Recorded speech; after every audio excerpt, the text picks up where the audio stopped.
नमस्ते। एक नए वीडियो में आपका फिर से स्वागत है। क्या आप जानते हैं कि ऑस्ट्रेलिया अपनी माइग्रेशन पॉलिसी के साथ एक ट्रांसफॉर्मेटिव जर्नी शुरू कर रहा है, जिसका लक्ष्य लॉन्ग टर्म रेजिडेंसी और सिटीजनशिप को बढ़ावा देने की दिशा में टेम्पररी और परमानेंट माइग्रेशन के बीच संतुलन को फिर से शुरू करना है। ये बदलाव बर्थ रेट्स में गिरावट के बीच अपने भविष्य के लिए आवश्यक स्किल्स का स्वागत करके विकास को बनाए रखने की देश की महत्वाकांक्षा को दर्शाता है। ज्यादा जानकारी के लिए हमारे साथ बने रहें और इस वीडियो को लाइक, शेयर और सब्सक्राइब करके हमारे चैनल को सपोर्ट जरूर करें। फेडरल सरकार द्वारा खुलासा की गई नई माइग्रेशन स्ट्रैटेजी ऑस्ट्रेलिया के डोमेस्टिक और जियोपॉलिटिकल क्षेत्रों में पॉपुलेशन ग्रोथ की जरूरी भूमिका को पहचानती है। हालांकि कैपेबिलिटीज में मनचाही वृद्धि हासिल करना मुश्किल नहीं है। इमिग्रेशन को लेकर देश के अंदर आपत्तियां हैं, जिसे अक्सर एक अवसर के बजाय एक खतरे के रूप में देखा जाता है। ये झिझक क्षेत्र में ज्यादा प्रभावशाली सुरक्षा खिलाड़ी बनने और नए इकोनॉमिक सेक्टर्स को विकसित करने में ऑस्ट्रेलिया की क्षमता में बाधा डालती है। पर्याप्त हाउसिंग और इंफ्रास्ट्रक्चर के फैसले के प्रति ऑस्ट्रेलिया की अनिच्छा इन चुनौतियों को और बढ़ा रही है।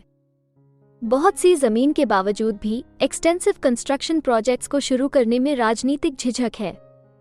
इस हिचक का एक कारण है होमओनर्स का इंटरेस्ट, जिन्होंने अपनी प्रॉपर्टी की वैल्यू में जबरदस्त बढ़ोतरी देखी है, और साथ ही पॉलिटिशियंस का भी, जो प्रॉपर्टी मार्केट में खुद के इन्वेस्टेड इंटरेस्ट से प्रेरित होते हैं। नतीजतन एक जेनरेशनल डिवीजन सामने आया है, जहां युवा लोग अक्सर होमओनरशिप से बाहर हो जाते हैं, जिससे बड़े शहरों में हाउसिंग का दबाव बढ़ जाता है, जहां ज्यादातर माइग्रेंट्स बसते हैं।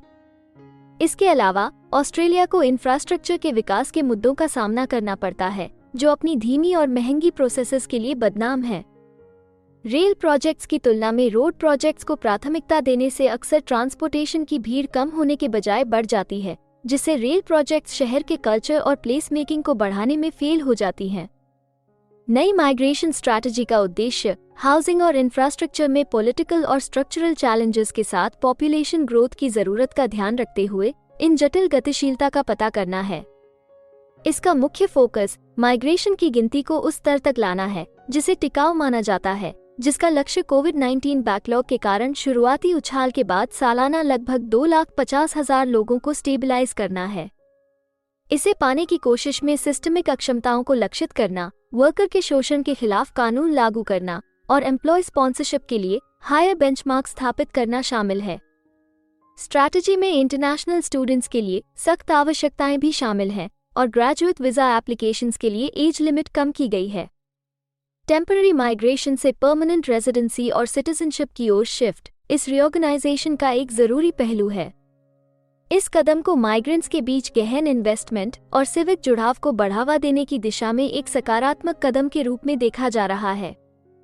जबकि माइग्रेशन के प्रति सरकार का दृष्टिकोण देश की कैपेबिलिटीज को बढ़ाने की दिशा में एक कदम है, ये समग्र स्ट्रैटेजी हाउसिंग अफोर्डेबिलिटी के जरूरी मुद्दे को ठीक करने और इंफ्रास्ट्रक्चर के विकास पर फिर से विचार करने की भी मांग करती है, खासकर शहरी प्लानिंग और ट्रांसपोर्टेशन के लिए। ऑस्ट्रेलिया के विकास के लिए यह व्यापक दृष्टिकोण जरूरी है, जिससे ये सुनिश्चित हो सके कि इसकी माइग्रेशन स्ट्रैटेजी इसके व्यापक सोसाइटल और इकोनॉमिक गोल्स के साथ अलाइन हो। हमें उम्मीद है कि हिंदी भाषा में इमिग्रेशन से जुड़ी जरूरी और सही जानकारी पहुंचाने की हमारी कोशिश आपको पसंद आ रही होगी। कृपया कमेंट में अपने सजेशंस और फीडबैक्स जरूर दें और हमें सपोर्ट करने के लिए हमारे चैनल को लाइक, शेयर और सब्सक्राइब जरूर करें। और हाँ, बेल आइकॉन को दबाना मत भूलिएगा। अपना कीमती समय देने के लिए धन्यवाद। एक और वीडियो के साथ आपसे फिर मुलाकात होगी।